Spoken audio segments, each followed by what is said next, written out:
vai além do nosso conhecimento. Jamais o ser humano poderia conhecer a Santíssima Trindade se Deus mesmo não tivesse revelado.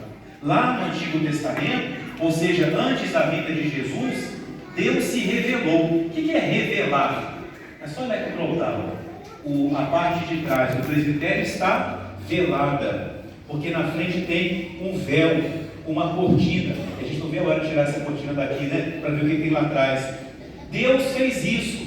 Deus abriu a cortina, abriu o véu de si mesmo e permitiu que nós o conhecêssemos. Lá no Antigo Testamento, ainda de uma forma progressiva, ele se manifesta como Criador, aquele que reúne o seu povo, aquele que cuida do seu povo, mas é quando ele nos envia o seu Filho.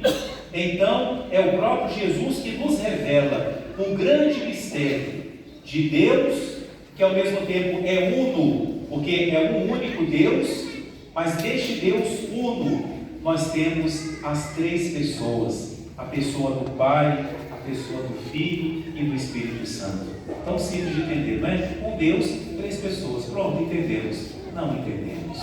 É algo que vai além do nosso conhecimento. Mistério é isso. É algo que nós não conseguimos compreender. Não que o mistério seja um absurdo, não, mas é porque a nossa limitação não permite que nós possamos conhecer este mistério. Mesmo assim, mesmo indo além do nosso conhecimento, Deus quis que nós o conhecêssemos. E uma coisa que a gente aprende da Santíssima Trindade, portanto, aprendemos do próprio Deus. Deus é comunhão. Deus não é um ser solitário. Em Deus há a harmonia das pessoas. Por isso que o próprio Deus, a Trindade, é para nós um exemplo de que entre nós também deve haver a comunhão, a harmonia, a paz entre nós. As três pessoas da Santíssima Trindade não são três seres independentes e um não quer saber do outro. Não, são três pessoas intimamente ligadas, tanto que são um único Deus. Esse é o grande mistério. O Pai que, conhecendo a si mesmo, tendo uma ideia de si, uma imagem de si, esse conhecimento é tão verdadeiro, é tão real, que é uma pessoa, é o Filho. O Filho é a imagem do Pai. E o Pai ama tanto esse Filho, que é a imagem dele. E o Filho ama tanto o seu Pai, de quem ele é a imagem. Esse amor é tão forte, vai além de um sentimento, é tão real, que esse amor é uma pessoa, é o Espírito Santo. Pronto, entendemos a Santíssima Trindade? Não. A gente faz uma pequena reflexão, mas não podemos entender toda a profundidade, porque todo esse mistério acontece desde toda a eternidade. O Pai sempre existiu, sendo o Pai, gerando o Filho. O Pai e o Filho sempre existiram nesse amor mútuo, e daí vem o Espírito Santo. Mistério da Trindade, mistério também da eternidade, que a gente não consegue compreender. Veja que toda hora o Padre fala a mesma coisa, porque é um mistério que vai além da nossa capacidade. Mas há uma história bonita, aliás eu vou contar três, porque uma completa a outra, que mostra como que Deus é bom. A primeira história, essa, talvez 90% já viu algum padre contar, que é a história de Santo Agostinho. Mas vocês façam de conta que nunca ouviram, o padre não ficar sem graça, Santo Agostinho estava na beira do mar, refletindo sobre o mistério da Trindade. E ele pensava: como é possível um Deus, três pessoas, o Pai e o Filho? E ele tentando entender, queria, com a sua inteligência, que não era pequena, ele queria compreender este grande mistério. De repente ele se distrai, olha para a beira do mar, ali na areia, tinha uma criança brincando. E Santo Agostinho se distraiu da sua teologia e começou a olhar para aquela criança. A criança ia lá no mar com uma conchinha, pegava água e jogava num pocinho de areia que ele fez. Ia lá, pegava água, quando voltava lá, a areia já tinha absorvido toda a água. E ele ficava buscando. Aí Santo Agostinho parou e falou: ô meu filho, o que você está fazendo? A criança falou para ele: eu vou pegar toda a água do mar e vou colocar aqui nesse pocinho que eu fiz. Aí Santo Agostinho falou assim: não dá, meu filho. Por mais que você queira, essa água toda não cabe nesse pocinho.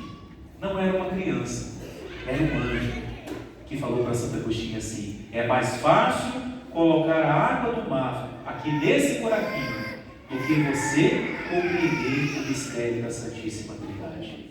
Deus mandou um anjo dizendo: Agostinho, não tente entender, adore este mistério, mas ele não cabe no seu conhecimento, na sua mente.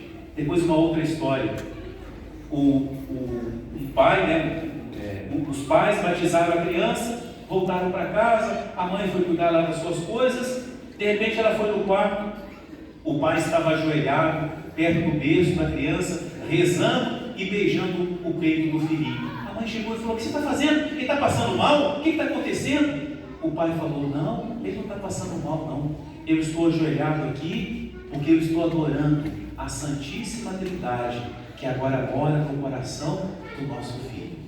Veja que bonito. Por um lado, é um mistério que não cabe na nossa mente, mas por outro lado, é um Deus que se faz tão próximo que Ele quer estar no nosso coração. Mas, e aí vem uma terceira história que ilustra essa segunda: como que Deus está em nós? Como que Deus está no nosso coração? Se conta que o padre foi visitar as crianças da catequese, perto do dia da Santíssima Trindade. Então o padre falou um pouco das crianças, sobre o amor de Deus, que Deus mora no nosso coração. E aí o padre perguntou para as crianças assim: quem aqui tem Deus no coração? A criançada, levantaram a mão. Mas teve um menino que não levantou a mão. Aí o padre conversou mais um pouquinho e perguntou de novo: quem é que tem Deus no coração? Todo mundo levantou a mão e aquele menino não levantava a mão. Aí o padre perguntou: você não tem Deus no coração não? Não, eu não tenho Deus no coração. Não, você tem sim, Deus te ama, Deus vive em você. Não, eu não tenho Deus no coração. Aí o padre ficou meio preocupado, né? E aí pergunta então para a criança: mas por que você diz que Deus não está no seu coração?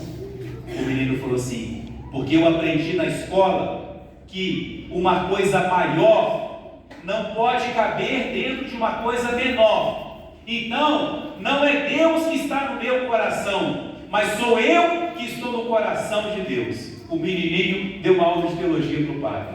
E é verdade. Claro, a gente pode falar que Deus está no nosso coração, porque Ele está em toda parte.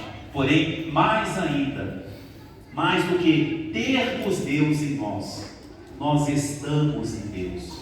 Nós estamos no coração de Deus. Como dizia a Madre Teresa de Calcutá, nós somos uma gota d'água perdida no oceano, mas ela está ali. É tão bonito isso, na hora da missa, quando o padre vai preparar o altar, ele pega o vinho, coloca no cálice e ele coloca uma gota d'água. E essa gota d'água mistura, desaparece no vinho. Quem que é essa gota d'água? Somos nós, que nos perdemos no mistério do amor de Deus, que somos mergulhados no mistério do amor de Deus. O mistério que não cabe na nossa mente, mas que de alguma forma cabe no nosso coração, e mais ainda, o mistério que nos convida a nos mergulharmos e a estarmos no coração de Deus. Então hoje é dia de adorar a Deus, como fazia Santa Elizabeth da Trindade. Olha o nome da santa, né? Elizabeth da Trindade. Ela tinha um amor especial pela Santíssima Trindade. Toda a espiritualidade dela era em torno da Trindade. A Trindade que habita em mim, ela dizia. E muitas vezes, quando ela ia rezar, ela colocava a mão assim no peito e rezava assim: ó meus três, o Pai, o Filho e o Espírito Santo. Ela tinha essa consciência da presença de Deus na vida dela. Que hoje seja um dia de nós adorarmos os nossos três, que vivem em nós e que nos convida a viver neles. Agradecer e confiar na providência do Pai. Agradecer e confiar no amor que o Filho nos manifesta. Agradecer e deixar-nos guiar pelo Espírito da verdade, o Espírito de amor, que, como nós ouvimos na leitura, Deus derramou em nossos corações. Glória ao Pai, e ao Filho, e ao Espírito Santo, como era no princípio, agora e sempre. Amém.